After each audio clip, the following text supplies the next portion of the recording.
Sanibonani bazalwane ngegama likaJesu. The Lord is good all the time. Amen. Lift up Christ. Tell the world. Siyabonga kakhulu uNkulunkulu onomusa oye wasigcina futhi wasihlanganisa kulomhlangano umcimbi omuhle kangaka.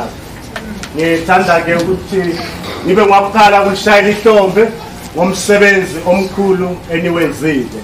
Sengathi uNkulunkulu anganigcina nimphilele nimsebenzele azabuye uJesu. I'm not going to comment on the part elders Banda. I show you. Hallelujah. Babazalwane bazothi mhlambe umshumayeli ubesondele enyembezeni zika Queen. Hallelujah. Kulapho singakahlangani noJesu. Hallelujah. Jesu wasitomula wasidobha emahlathini. Siyambonga ngoba akehlule.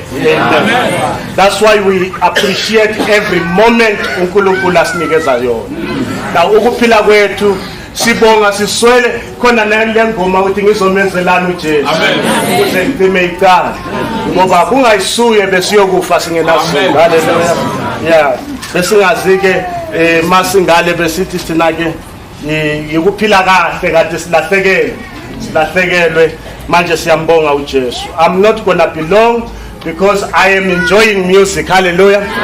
You see this group, I can join this group because indlela abacula ngayo I see ama notes. Hallelujah. Angibona ukuthi ke mabethi salandele esinye isithunya do re mi do akangeni lapho.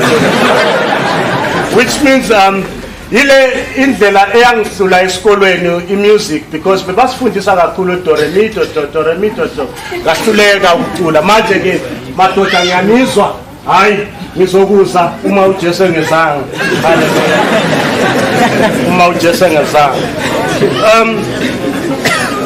ngizakufunda maybe emabhukwini amabili bese ngiyahlala phansi si-enjoy imusic. Yeah, si-enjoy music. Sengikhohliwe nokuthi hayi le ndoda iyaculisa inkumbuza camp meeting bazalwane emachabeleni ngaphela. Hayi inkosi kubusise my brother. Yes. Amen uJesu. Ngizakufunda just ngizofundela one chapter bese ngiyafunda futhi about prayer because what sustains a Christian it is prayer. Now any group that sings so powerful kodwa ingathandazi it becomes an agent of the devil. Usathane uyadlalela kuyo in and out. You understand? Bese kwenzeka ukuthi ngendlela enihlabela ngayo izimilo zibe sekugeni nezinto enistabelayo. You understand? So ngifuna ukuthi ngiqinise ngalamazwi okubonga kaDavid. Bese ngiyakhuluma ngomthandazo then probably I will pray for you bese ngihlala phansi.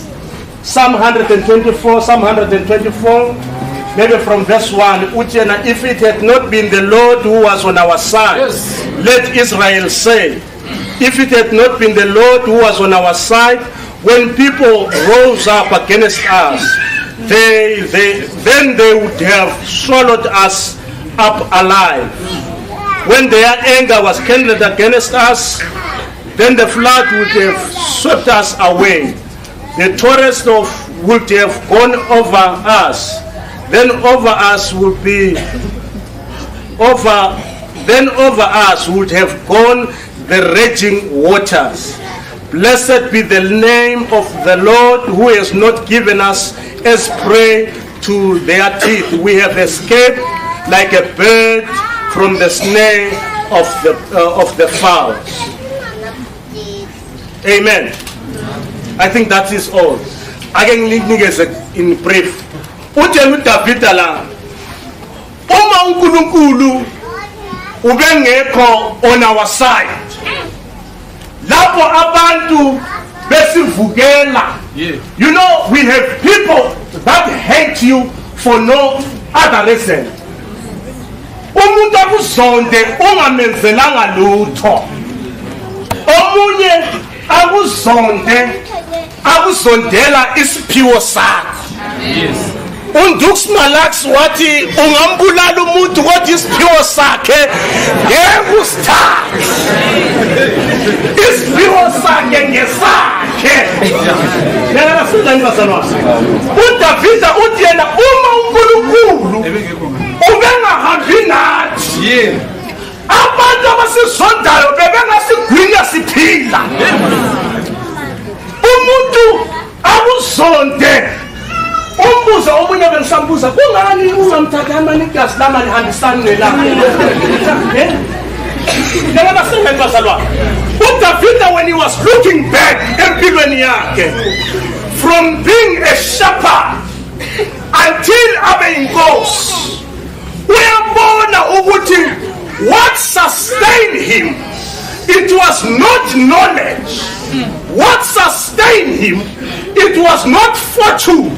It was because the Lord was on his side. Osaul befuna ukumudla phila, uthi yena si escapile njengenyoni ibalekela umkhibe. In other words, bazalwane, we are lucky to have people who have the ministries at the same time walking with Jesus. We have people who have ministries, we have people who have gifts, but they are not walking with Christ. So we see them, they crumble. My sin was ivela. Hey, we are saligama. Salumutabalisa. Hey, omngani wamathi basala benegama ubest before by expiring. It is because they were not walking with the Lord.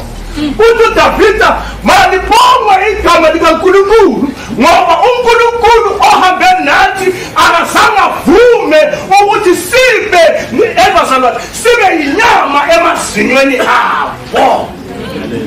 Nangizweni bazalwane, for 20 years uma belihamba noJesu, if you can give you the opportunity ukuthi nisinike testimonies, bekungasilula ukuthi abanye baqule for more than 5 years egroupini. Sivela izimo esinzima, kodwa ke uma usasi ukuthi uhamba nengadagada awungeke wesaba. So uDavida basically uthi yena uma uNkulunkulu ubengahambi nathi besingeke sifike lana esikhona manje. Now, I want to talk to us as a church now, and then I pray. Hallelujah. Because it is not the redemption sounds only. Abakulolu hamba wena nami siyahamba siyekhaya ezulwini. Sidinga amandla esingenawo, amandla ezulu. Amen. Ngizakufunda la ku 2 Kings chapter 19. 2 Kings chapter 19. About inkosi uHezekiah. uHezekiah ube nomkhuba engimthandayo ebengifisa ukuthi sonke as-individual si-adopte lo mkhuba uHezekiah abenayo. uHezekiah uthe maye promotwa ethola isikhundla sokuba inkosi, akazange abhoste ngokuba inkosi. Nanganasendani bazalwane, uma ethola isikhundla sokuba inkosi kunento eyodwa azifundisa yona, wazifundisa to follow the instructions from the Lord. Wazifundisa futhi number 2 ukuhlala ethempelini isikhathi sonke. Khumbula ukuthi amayengena waqala ngokushisa obuNkulunkulu abanye ebebe bakhonza. Waqala ngokususa onkulunkulu besithobe wabashisa. Uthi nxa sebashisile wasala uNkulunkulu oyedwa, uNkulunkulu weqiniso. So uHezekiah isikhathi sonke uma efaced with challenges ubesazi ukuthi angeke aye kwabanye uNkulunkulu uzokuya kuNkulunkulu uphi bazalwane owadala izulu nomhlaba. IBhayibheli lithi ke enye into engidiscoverile mabe ngifunda ngoHezekiah, Hezekiah was a man of prayer. uHezekiah ubeyindoda yabazalwane yomthandazo. If you read chapter 20, you find lana agula khona avulela ukufa nezulu la declare that wena awungeke uvuke embedeni uzokufa. But ngenxa yokholo lwakhe uHezekiah akazange avume waphikisana nezulu. What not now? Postpone my funeral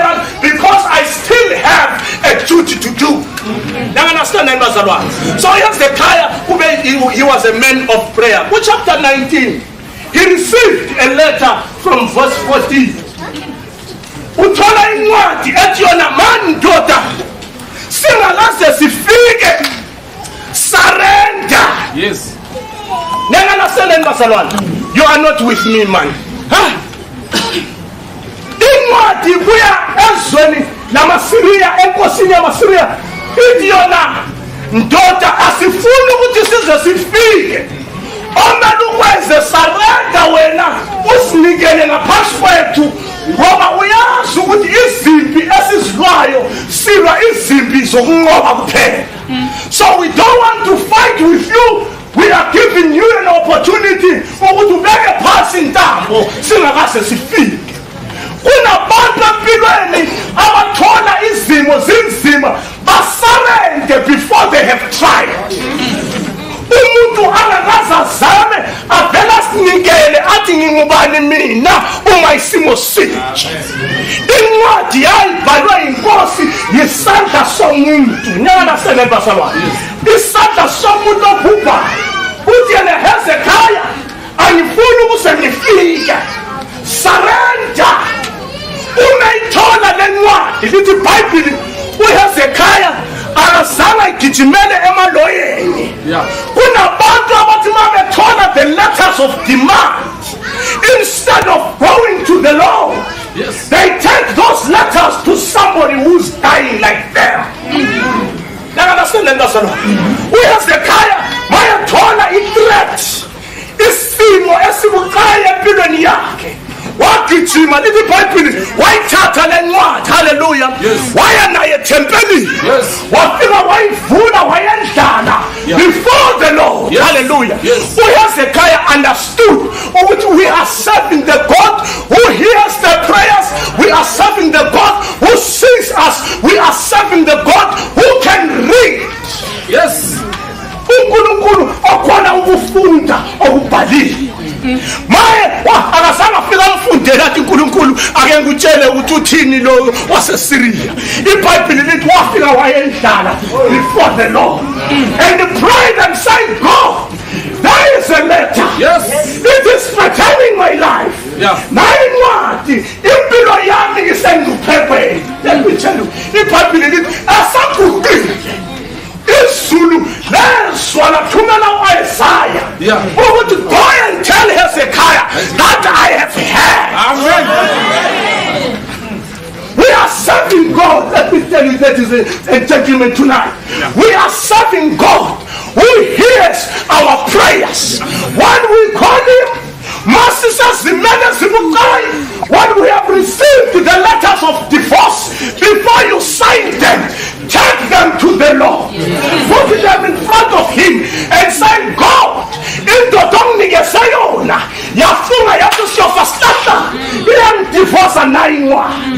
before I put my signature, I want your advice. Unabantu mabethola izimo basheshe basayina let it pay sign it. Do not sign it when the devil is threatening you. You must give up. Never give up, because quitters never win and winners never quit. Hezekiah understood that when you are with the Lord, if the Lord is for us, who can be against us? So Hezekiah mayethola incwadi yaseSiriya awayithatha wayendlala kuNkulunkulu wafika futhi umthatha sona. I like his prayer. Akasanga athi Nkosi uyangazi nginyawo ngumuntu wesono, awuyangazi Nkosi ngumuntu wenyawo, uyangazi Nkosi ngibuthakathaka.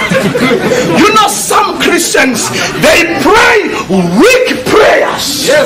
Defeated before he prays. Umthatha so wakhe uyazwakala ukuthi amandla wasekho. uHezekiah akazange avume, wafika wathi Nkosi, remember what I've done yesterday. Mangingena la esikhundleni ngishisaba yonkulunkulu, ngikhipha izithombe ngashiya wena. So you